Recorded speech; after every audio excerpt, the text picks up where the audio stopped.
Before we go to resuming debate, we do have a notice of a question of privilege to be raised by the member for Lakeland. I'll now invite her to take the floor. Thank you, Mr. Speaker. And speaking of misleading, I rise with respect to the notice which I provided to you under Standing Order 48 concerning the statements of the Minister of Energy and Natural Resources made in a Committee of the Whole on Wednesday evening. In brief, the Minister repeatedly denied, when questioned, that politicians would be empowered to pick projects of national interest under the Liberal government's project development legislation now before Parliament. But that is the very essence of what Bill C-5 proposes to empower the government to do. As you know, it is a contempt to mislead the House of Commons or any of its committees deliberately. I will therefore argue that the Minister misled the Committee of the Whole, giving rise to a prima facie contempt. First, the Minister's statements during the Committee of the Whole on Wednesday evening flatly contradict Bill C-5 itself.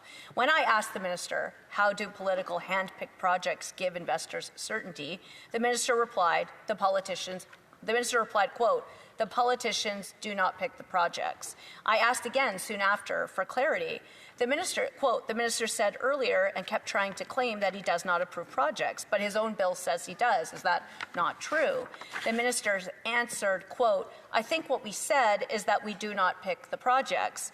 Well, these responses were clear and direct. They were answers to very specific questions about whether the Minister himself will select projects deemed to be in the national interest through C-5, and the legislation shows that he will. Bill C-5 explicitly gives the Minister the authority to approve or deny projects. This authority appears in several key provisions of the bill. Part 2C, quote, requires the Minister who is designated under that Act to issue to the proponent of a project, if certain conditions are met, a document that sets out conditions that apply in respect of the project, and that is deemed to be the authorizations required under certain Acts of Parliament and regulations that are specified in the document. Further, Section 5.1 of the bill grants the Governor and Council, Cabinet, the authority to designate projects as being in the national interest, but only on the recommendation of the Minister. It states, quote, if the Governor and Council is of the opinion that a project is in the national interest, the Governor and Council may, on the recommendation of the Minister, by order, amend Schedule 1 to add the name of the project and a brief description of it, including the location where it is to be carried out. The Minister also holds the authority to remove projects from Schedule 1. That power is set out in the deletion clause. Quote, if the Governor and Council is of the opinion that a project named in Schedule 1 is no longer in the national interest, the Governor and Council may, on the recommendation of the Minister, by order, amend that schedule to delete the name and the description of the project. These provisions directly from Bill C-5 make it absolutely clear that the Minister and the Governor and Council do pick the projects. That is the fundamental mechanism of this bill. House of Commons Procedure and Practice, 3rd edition, on page 81, provides a list of established grounds for contempt, including, quote, deliberately attempting to mislead the House or a committee by way of statement, evidence, or petition, end quote. This point is reiterated at page 112. The importance of accurate information being provided to Parliament has been underscored in a number of rulings, including that made by one of your predecessors on March 3rd, 2014, at page 3430 of the debates. Quote, this incident highlights the primordial importance of accuracy and truthfulness in our deliberations. All members bear a responsibility, individually and collectively, to select the words they use very carefully and to be ever mindful of the serious consequences that can result when this responsibility is forgotten. End quote. Mr. Speaker, Milliken shared a similar view in a ruling on February 1st, 2002, on page 8,581 of the debates, when he said, quote, the authorities are consistent about the need for clarity in our proceedings and about the need to ensure the integrity of the information provided by the government to the House, end quote. There is a well-established test for determining whether deliberately misleading information has been provided, which, for example, the Speaker explained in his February 15, 2024 ruling at page 21,158 of the debates, quote, it must be proven that the statement was misleading. It must be established that when making a statement, the member knew it to be incorrect. And finally, it must be demonstrated that the member intended to mislead the House, end quote. Well, in the circumstances, Mr. Speaker, I would respectfully submit that all three branches of this test can be made out. Firstly, the content of Bill C-5, which I cited earlier, plainly contradicts the Minister's answers. Secondly, the Minister of Energy and Natural Resources has been held out by this Liberal government ever since the spring's election as the man who is supposed to get major resource projects launched. There can be no way he is not intimately familiar with the details of Bill C-5, the policy for which it stands, and the government's intentions for how it will put it into effect. Thirdly, we must recall the context of the minister's answers. He was intensely questioned on the floor of the House of Commons for 4 hours, the Liberals' terrible record over the last 10 years in the resource sector, and trying to defend and spin his Prime Minister's signature bill, which had already been attracting a significant degree of scrutiny from all corners. In any event, Mr. Speaker, intention is not something which I would respectfully submit requires ironclad proof like a confession. Indeed, the Procedure and House Affairs Committee at paragraph 15 of its 50th report, presented in March 2002, acknowledges that intention may well be a matter for committee investigation. Quote, as then Clerk of the House William Corbett explained to the committee, it is not uncommon for inaccurate statements to be made in the course of debate or question period in the House. The issue is whether the statements were made deliberately with the intent of misleading the House or its members.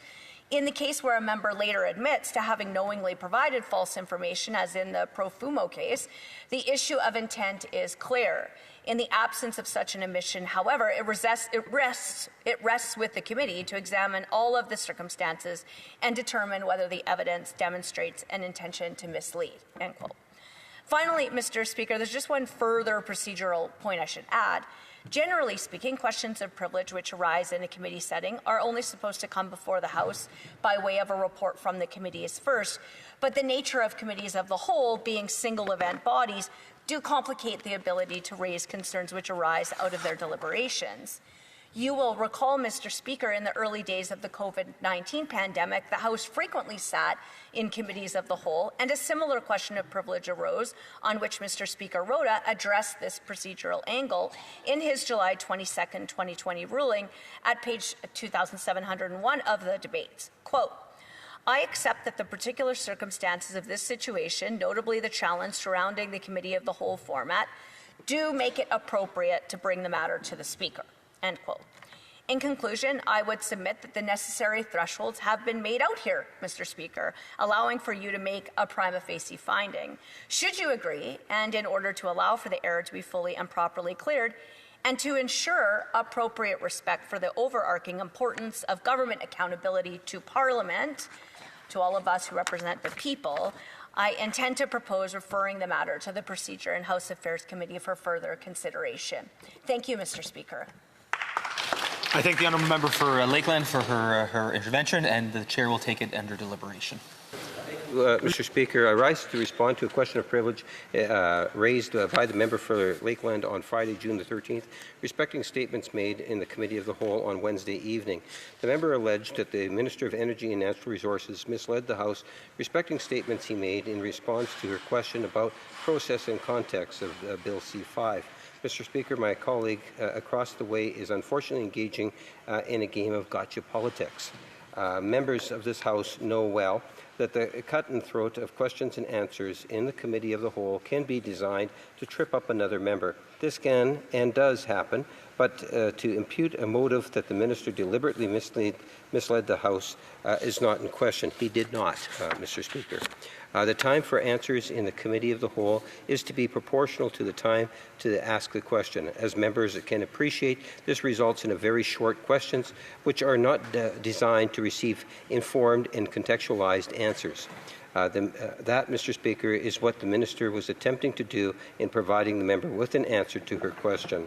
Provide her with the context and process that will be used in the project identification.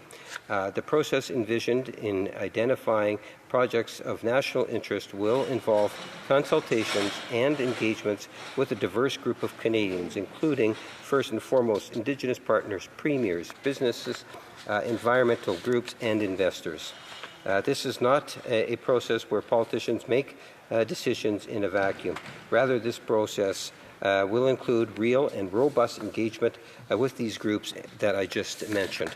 I will, for the sake of clarity and to avoid any confusion that the minister's remarks may have caused, reassure members that the minister in no way sought to deliberately mislead the House or my colleague across the way. We do apologize for any confusion that may have arisen from this debate. I will say that the minister's attempt to clarify and provide some context on how the process to identify projects of national interest will proceed is, in my view, important for all Canadians.